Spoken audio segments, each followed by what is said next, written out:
it was funny because I was actually also laughing at the color analysis point that was made about like loving gold but wearing silver. And this happens. It's okay. It's okay. Because the thing is too, sometimes it's not always about like every single piece must be your color.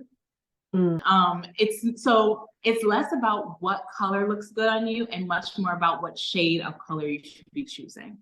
So everyone on this call can wear red, but not everyone can wear the same shade of red.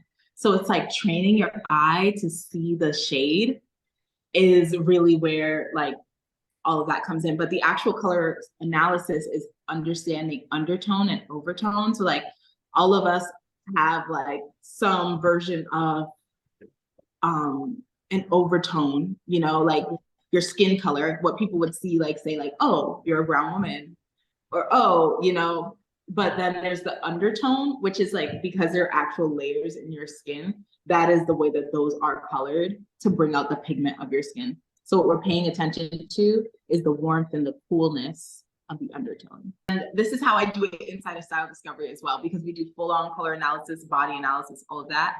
What we do is really unpack the different seasons, like, you know, there's autumn, winter, spring, all of that. Now, a lot of times when the color are automatically pinned as autumn or winter because we're dark or darker, but honestly, that's not correct thinking. That's like Eurocentric thinking when it comes to that. What it really is understanding where do you land in the light to dark scale? Where do you land on the cool to warm scale? And how much contrast do you have? So before I was formally trained for a long time, I thought it was an autumn because I'm warm and I'm brown, like, okay, I'm autumn, but actually it's spring. And that's because I have high contrast between my skin tone and my hair color. Thinking about like, I wanted to dye my hair like a ash blonde, like I wanted to go blonde, and they were like, oh no, you're like you're too dark. I think that you could go blonde. There's never any such thing as like you're too, like you can't go, like related to that red again. You could wear red, you could go blonde, but it's the type of blonde you choose. That's what's going to make a difference. Like, are you going to go with that white ash-like blonde or the more honey blonde? Like those are two different styles of blonde. And that's really what you want to pay attention to. And that's with anything, like, you know, your clothes that you pick, like I'll shop online and there'll be something available in like black and white, and then they'll have like 3 other colors.